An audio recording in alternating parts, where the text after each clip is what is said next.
दोस्तों आप देख रहे हैं बॉलीवुड दिन भर का एपिसोड नंबर 3। दोस्तों आप तो जानते ही हैं कि फिल्म आदि पुरुष का टीजर रिलीज हुआ था। इस फिल्म की रिलीज डेट भी अनाउंस हो गई थी।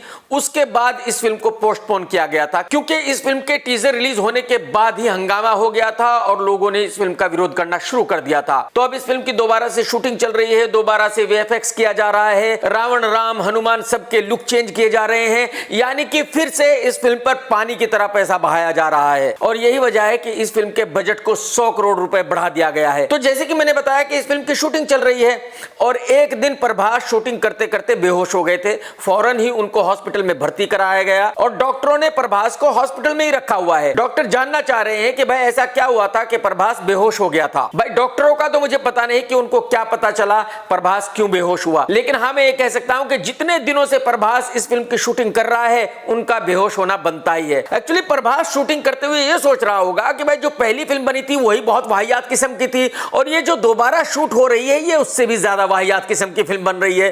तो अब इस फिल्म का होगा क्या, मेरी इज्जत कैसे बचेगी, बस यही सोचते सोचते बेचारा प्रभास बेहोश हो गया होगा। खैर मेरी यही दुआ है कि प्रभास साहब जल्दी ठीक हो जाए और अपने घर वापस आ जाएं और फिर से इस फिल्म की शूटिंग करने में बिजी हो जाएं। दोस्तों शायद आपको पता नहीं है कि रवीना टंडन को पद्म भूषण मिलने वाला है। क्या पद्म भूषण?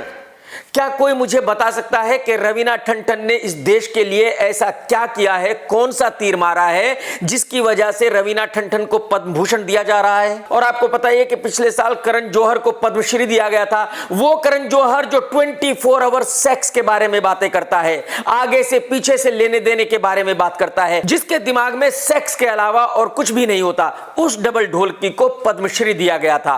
और दूसरा पद्मश्री मिला था एकता कपूर को। वही एकता कपूर जो ओल्ड बालाजी पर गंदी बात सीजन 1, सीजन 2, सीजन 3 बनाती है और दिखाती है। इससे आप अंदाजा लगा सकते हैं कि देश में पद्मश्री और पद्म भूषण की क्या वैल्यू रह गई है। मतलब पद्मश्री और पद्म भूषण जैसे अवार्ड का मजाक बनाकर रख दिया गया है। ये तो मैं और आप सभी जानते हैं कि film Pathaan super duper hit हो चुकी है, लेकिन कुछ समोसा क्रिटिक्स ऐसे हैं जो फुल टाइम चाटने में लगे हुए हैं। मतलब कुछ भी उल जुलूल बातें कर रहे हैं, इस फिल्म का बिजनेस कुछ भी बढ़ा चढ़ाकर दिखा रहे हैं, बता रहे हैं। तो तरण आदर्श ने ऐसी ही चाटुकारिता करते हुए एक ट्वीट किया था और उन्होंने कहा था कि भाई फिल्म पठान हिंदुस्तान की सबसे बड़ी सुपर डुपर हिट फिल्म बन चुकी है। पठान बॉलीवुड की सबसे ज्यादा बिजनेस करने वाली फिल्म बन चुकी है। और इसी ट्वीट के जवाब में प्रोड्यूसर रोनी स्क्रूवाला ने एक ट्वीट किया और तरण आदर्श की खूब धुलाई की। तरण से कहा कि भाई साहब आप चाटनी बंद कर दीजिए, इस फिल्म के फेक कलेक्शंस देना बंद कर दीजिए, इस फिल्म को हिंदुस्तान की सबसे बड़ी हिट फिल्म कहना बंद कर दीजिए, शर्म कीजिए। रोनी स्क्रूवाला ने कहा कि अभी भी दंगल हिंदुस्तान की सबसे बड़ी हिट फिल्म है,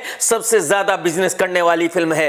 रोनी स्क्रूवाला ने यह भी कहा कि दंगल ने चाइना में ही 1200 करोड़ रुपए का बिजनेस किया था और यह रोनी का एकदम सफेद झूठ है। एक्चुअली चाइना में जब कोई फिल्म रिलीज होती है तो प्रोड्यूसर को शेयर मिलता है सिर्फ 10%। तो अगर हम रोनी स्क्रूवाला की यह बात मान भी ले कि दंगल ने चाइना में 1000 करोड़ रुपए का बिजनेस किया था या 1200 करोड़ का बिजनेस किया था, तब भी रोनी स्क्रूवाला प्रोड्यूसर को उसका शेयर सिर्फ और सिर्फ 100 करोड़ रुपए ही आया होगा। तो तरण आदर्श तो चाटुकारिता करते हुए झूठ बोल ही रहा था, रोनी स्क्रूवाला भी झूठ बोल रहा था अपनी फिल्म की वाहवाही करने के लिए। कहने का मकसद सिर्फ इतना सा है कि भाई बॉलीवुड में सभी लोग जानते हैं कि किस फिल्म ने कितना बिजनेस किया है, कितना फेक बिजनेस दिखाया जा रहा है। तो फिर फेक बिजनेस दिखाते ही क्यों हो, मक्कारी करते ही क्यों हो और फिर आपस में लड़ते ही क्यों हो? दोस्तों मुझे पता नहीं आप में से कितने लोग जानते हैं मालेगांव फिल्म इंडस्ट्री के बारे में। ये मालेगांव वही जगह है जहां पर बॉम्ब ब्लास्ट करने का आरोप साध्वी प्रज्ञा सिंह पर लगा था और उसके लिए वो कई सालों तक जेल में भी रही थी। तो इस मालेगांव फिल्म सिटी में भी वैसे ही फिल्में बनती हैं जैसे कि बॉलीवुड में फिल्में बनती है, लेकिन वहां की फिल्मों का बजट बहुत कम होता है। एक फिल्म 20 से 30 लाख रुपए में बन जाती है। मालेगांव में 5 सिंगल स्क्रीन थिएटर्स हैं। भाई साहब उन सिनेमाघरों में वही फिल्में रिलीज होती है जो मालेगांव में बनती है। बॉलीवुड की फिल्मों को वहां शो ही नहीं मिलता, इंग्लिश फिल्मों को वहां शो ही नहीं मिलता, मराठी फिल्मों को वहां शो ही नहीं मिलता। मालेगांव की फिल्मों के नाम भी गजब किस्म के होते हैं। मालेगांव का डाकू, मालेगांव का इंस्पेक्टर, मालेगांव का सिंघम, मालेगांव का गब्बर, मालेगांव का आशिक, मालेगांव का भगौड़ा, मालेगांव का नरसिम्हा राव। कहने का मतलब यह है कि फिल्म के नाम में मालेगांव जरूर होता है। मालेगांव में एक फिल्म को एडिट करने का खर्चा आता है तकरीबन 10,000 रुपए, जबकि बॉलीवुड में किसी फिल्म को एडिट करने वाले एडिटर्स एक दिन में 10,000 की चाय पी जाते हैं। अच्छा मालेगांव की फिल्मों के प्रोड्यूसर भी बहुत अजीबोगरीब होते हैं।